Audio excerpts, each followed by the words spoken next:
Hi everybody. So in this video I want to talk about Christ and spirituality. Okay. And somebody asked me a question about why I speak about things like astrology, and they were confused about uh, what I meant by the use of crystals and everything. I think that a lot of people have a hard time wrapping their mind around how I can speak of Christ and astrology in the same breath, how I can speak of Christ and crystals in the same breath. Well, you gotta understand that I'm not a religious person. When I speak of Christ, I'm not speaking of Christianity. I think that's what confuses people. No, am I speaking of any religion whatsoever? Okay? When I speak of Christ, I'm speaking of the Spirit of Christ. I'm not speaking of Christianity. So I'm not living according to the precepts of Christianity. Okay, so now let's go to the Bible. I'm going to point out a little things here and there that will maybe illuminate your understanding. Now, when we go back to the beginning and we look at the patriarchs, which is Abraham, Isaac, and Jacob, we will notice that these patriarchs performed certain things that we don't do nowadays, right? These are the people we look to as the fathers of Judaism, as the fathers of the modern day Israelites, right? So, like there was a time God was speaking to Abraham, and especially during the time when Abraham had a son, that Abraham had laid out like four animals, and in his vision he saw like the Spirit of God pass through those animals. These patriarchs performed what we call nowadays rituals. Okay, they also offered they also like had altars, and they also always offered sacrifices on the altars. All right. And there was a time, when you go even further into the history of Israelites, where you have Elijah, you have Elisha, you have those two at least, and then you have other prophets who did certain things that nowadays we call idolatry.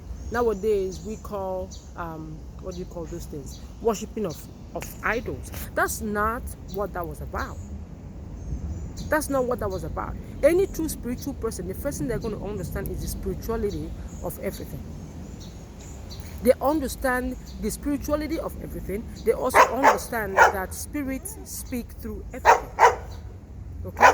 Stop that now. So when we go into the book of Job, for instance, we see where God was having a conversation with Job and was asking Job about certain asteroids and certain planets, if Job had any control over those. Because you will see, I think it's in Job 38, 31 or something like that, where God was speaking about certain asteroids. Okay, and then when we go into the New Testament, we'll see when the three wise men came.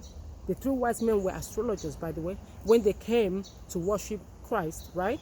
And the Spirit of God, the angel of God, came to them in a dream and told them to go a different way. They went a different way. They didn't go back to Herod.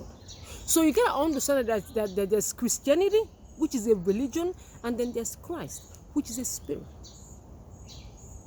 I'm not even gonna go. I mean, it just makes me, I don't know if I should say the word mourn or grief. Like the more I understand, the extent and the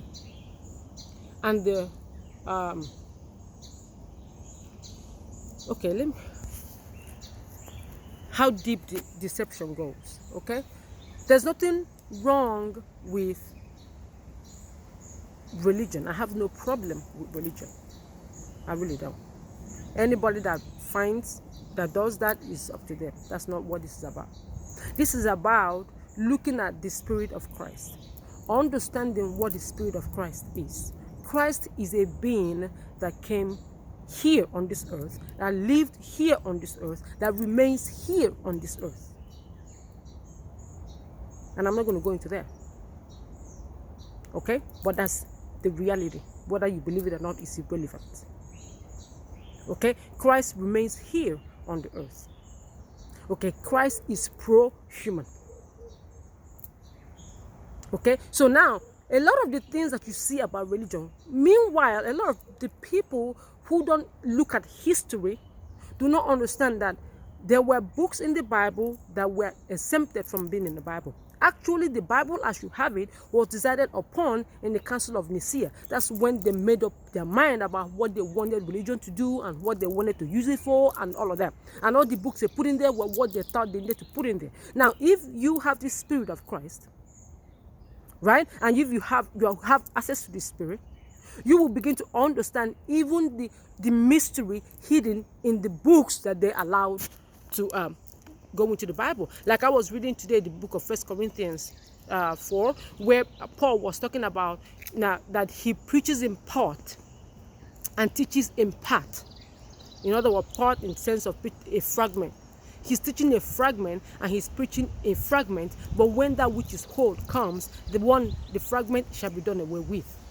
So there's a fragment of the truth, and then there is the truth. But at the time that the Bible was written, human beings could only conceptualize a little bit, and so they gave them that little bit. The Bible is a constant evolving spirit. There is the logos, and then there is the rhema.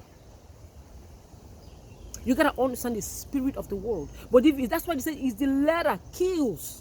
What does that mean? The letter will kill your spirit because the letter does not feed your spirit. It is the spirit in the letter that gives life. But you cannot have access to the spirit of the world if you are clinging onto the letters of the world. Do you understand what I'm saying? So when they went to Africa to bring us this religion, Africa is the oldest continent, oldest race. Okay, who were around, had their own form of spirituality before they came. Okay, and when they came, they banished all of the spirituality that Africans had. Okay, they brought good things because Africans were practicing all form of spirituality, and there's a reason why that happened. There's a cosmic and divine reason why that happened. Africans were practicing the old, killing twins and stuff because they did not have the education. And because they were practicing the old, they had to evolve.